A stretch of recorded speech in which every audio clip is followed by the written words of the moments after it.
Sup, tank nerds, Lottie here again. This is part 2 of the Jeep deconstruction video because I had so much footage. So I'm basically just going to palm it off to past Lottie. She's going to cover the first stage of pressure washing, basically all the stuff that we found, despaghettification of the back panel, control panel, whatever you want to call it, dash, there you go. Taking the seats out, taking the cushions off, and taking the fuel tank out. Maybe there's some more stuff, but I'm pretty sure that is it. So I will leave you in her very capable hands.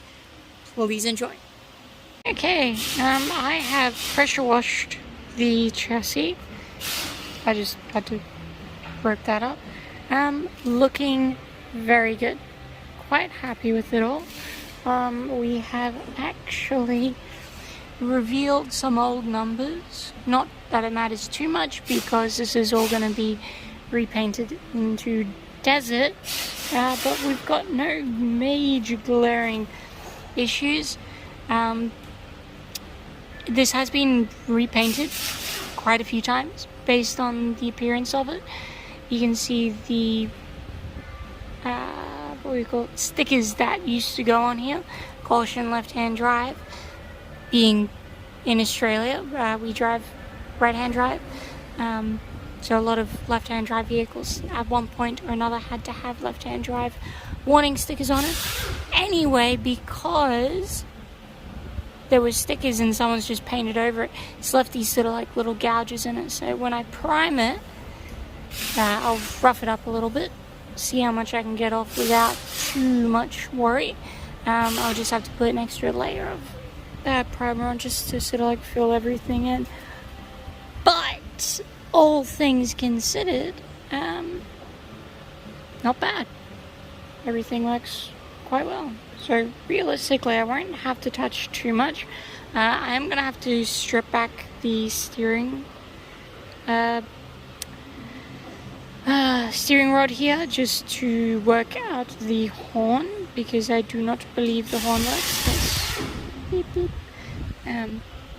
So that's not working. Shouldn't have to touch the brakes because they were working before, and they are just attached to the chassis, so I shouldn't have to touch them in any capacity. We'll see, but it's all going to get painted. Yeah, so pretty good.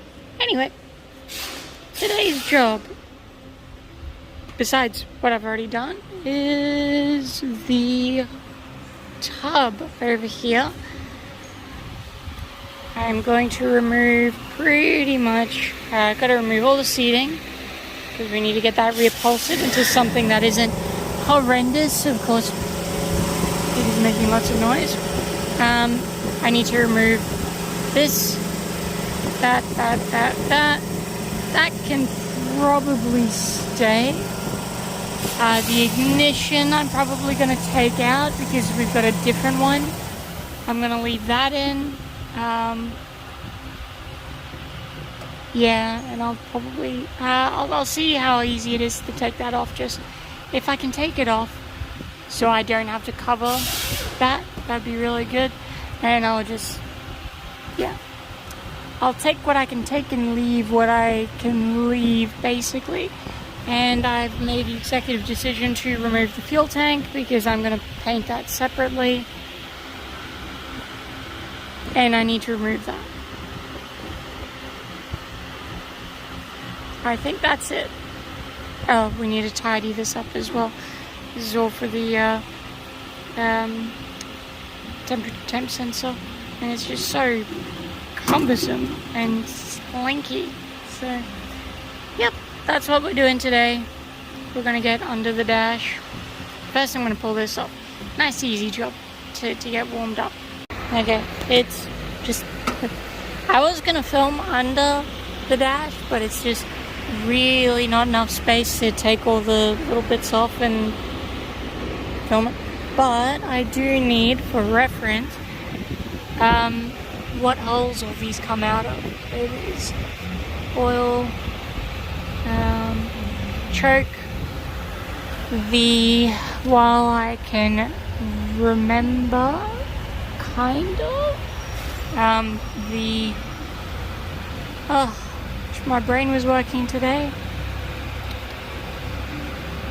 Temp sensor went through that hole. I remember that. And everything else should be pretty straightforward. But there's all the holes. It's still extraordinarily loud here. I'm down to one dial. I've taken that one off. Just put the wires back on. I'm gonna have to push the loom out at some point. I'm gonna have to figure out what they did there. Yeah, it's whatever.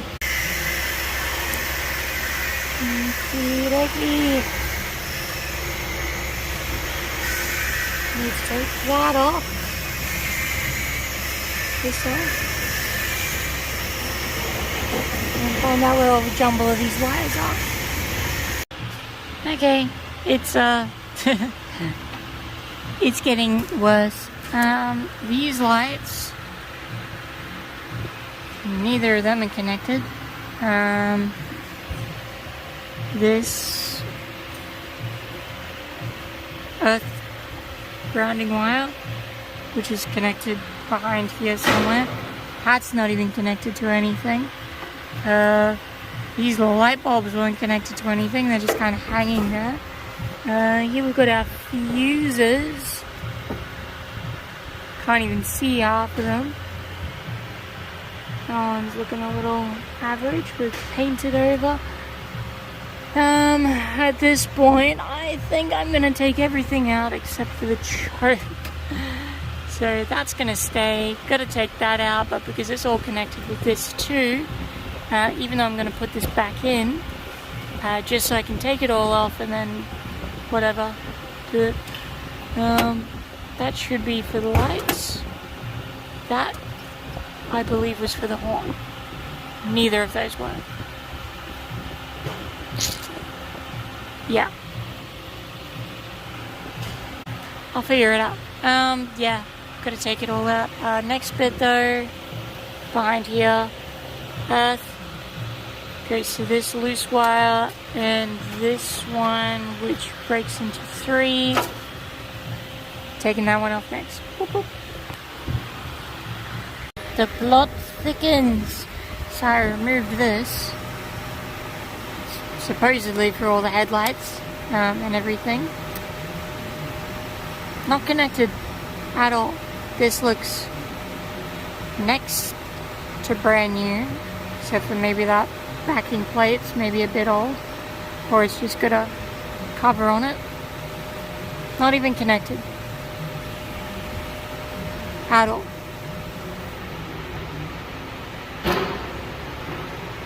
Looks like we're going to be starting from scratch with the wiring, which is fine. Okay, took that one out. Pretty easy. This one is proving difficult. I've unscrewed this, but it doesn't want to come off, so we'll come back to that. This one, super easy. There's actually nothing connected behind it. So again, the lights on this were never connected. But that feeling behind it is connected at least in some part to this wiring harness, which again at this point the whole thing may as well get thrown out. Okay, we are nearly done. One last bit, because whoever did the wiring on this is, yep, some kind of genius. So what we're looking at is basically this plug down here, which really easy, just comes apart. Ta-da! So we can go, one side of the firewall to the other. Nothing complicated there. It's really good, really easy. So what does this person do? Let's get rid of these wires. They lock these wires together and then go through that. So you can't disconnect it. That grey wire where my finger is pointing is the same as this red wire. So I just had to get rid of all that tape. I'm basically just going to unwind it, pull it apart, and then the wiring harness should come free. And honestly, I'm just looking at it. Too many damn wires. It's a Jeep. I don't know why it needs this many wires. A wild voiceover Lottie appears to talk over the removal of the starter switch. So that's basically just where you put your foot down to actually start it. I know most cars have either a start button or you just turn the key. Jeeps have a foot start, which is just a button that you press with your foot. It's groovy. It's easy. I actually kind of like it because it means a lot less people are likely to take your car for a joyride, unless they themselves have a Jeep or military vehicle. Alright, my phone overheated, so I couldn't film this, but I've basically taken off the cushions from the rear. I've started taking off the cushions on the front, but I need a slightly smaller screwdriver just to fit in there. But I've also decided that because I'm pulling the seats off anyway, I'll do it after the fact. Because we're doing a full respray, I really don't want to miss anything, especially inside the tub. So the next job is actually to remove the seat, which is actually really groovy. Might be my favorite thing about the Jeeps, is that they sort of behave like a little ute as well. Except this one needs a bit of lubrication. Just need to bang it down with my foot. There we go. Very quite hard. I'm practically standing on this thing. There we go. And then folds up out of the way because it's groovy. Ooh. What have we here?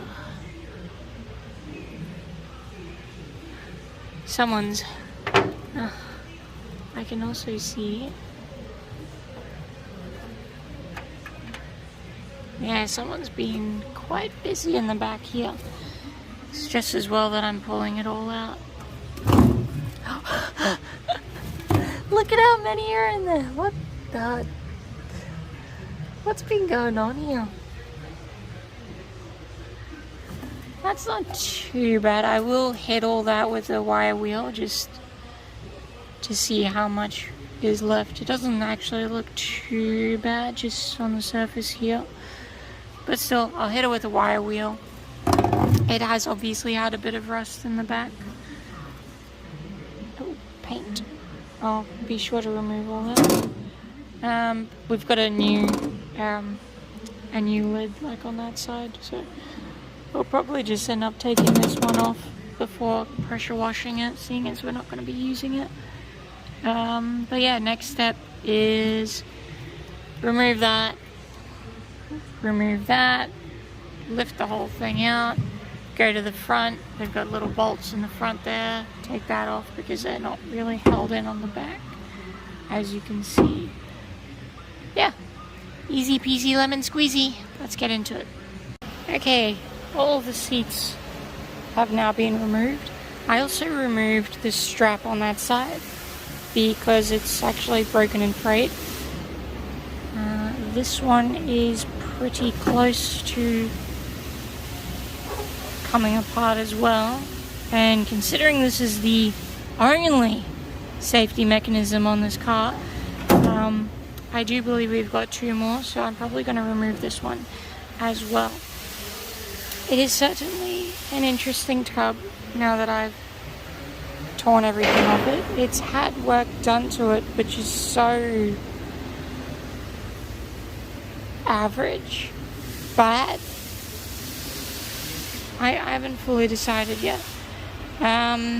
Next step, I'm going to remove that lid. Going to leave that one.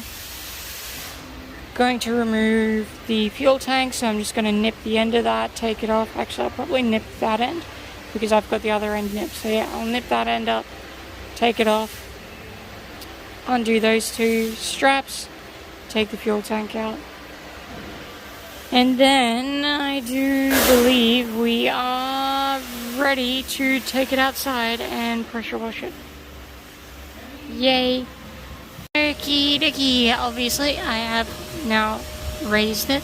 we have removed the bin top here, the back seat, the two front seats. I've taken out the fuel tank. We're gonna have to do something with this fuel line because it's actually, as it was sort of pinching between the fuel tank and the front there, so I've just got it pinched up at the moment just to stop fuel going anywhere. I'm probably gonna have to reroute that to go to the top properly. I'm just gonna go around, get rid of all of these little bits and pieces because I'm obviously not going to be painting those, so they're gonna have to come off sooner rather than later. May as well do it now. So once I've done that, I will drag it outside. I've just chained it up so it doesn't swing around too much. So I'm just going to quickly run through the 3-ish major components that we've got at the end of the week, and go from there. All right. Now, there is the tub in all of its awfulness. As expected, after pressure washing it, which again, I tried to film as much of it as I could, but towards the end of the week, you start getting a little fatigued and you start forgetting certain things. You just get so enamored with getting the work done. So, of course, all the paint on the front had to strip off as I was hitting it with the pressure washer, which is fair enough. I would rather it happen while pressure washing than after I paint the damn thing, but it does mean I'm now going to have to do some more painting. It's also been bogged up there and behind the dash, so I'm going to have to pressure wash it some more to figure out what's exactly wrong with it. Moving back in, we've got the chassis, which is actually looking pretty darn solid. Not a lot of complaints. The chassis is good. The brakes look good. I might just do a quick adjustment just to make sure that all the all the brakes are good. I'm going to have to pull the sleeve off, just rough it up a little bit so the paint can stick to it. Same with the bumpers. Not going to focus too much on the actual chassis because you're not going to see it, but of course it will also be completely resprayed, but I'm not going to hit it, with all the sandpaper and etc, because that is just silly and a waste of time. I am going to pull the wheels off, paint them separately so they look awesome and amazing, and it means I can paint behind it. The problem with doing a respray this extreme, errors are going to show if you miss. Last but not least, because I know I'm going to forget about it, the engine. So the warranty people or whatever, they're going to come pick it up. Turns out the leak was actually from the seal here, so gonna get that replaced and that should be all good. So the gearbox should be taken care of, a relatively quick job, and the engine, at this point I don't care as long as I get it back and it is working and not leaking. I should be happy. Again, we could do that. It's a pretty easy peasy job, but considering it's under warranty, why would I go through the extra effort, wasting time and money when someone else can do that? There we have it. That was quite a lot of work, which I only did in actually a couple of days, because my car broke down on Monday. Today's Friday, so that is Tuesday, Wednesday, Thursday. That was 3 days of work. Pretty darn good, if you don't say so myself. And of course, that was also helping do other projects. So, alright, I'll leave it there. If you liked this content, please like and subscribe. All that sort of good stuff. It does help. I do this for fun, but it does go a long way to helping me grow the channel. If you like the time-lapse, by all means, let me know what you like, what you didn't like, etc, etc. And I'll see you on the next one. Bye!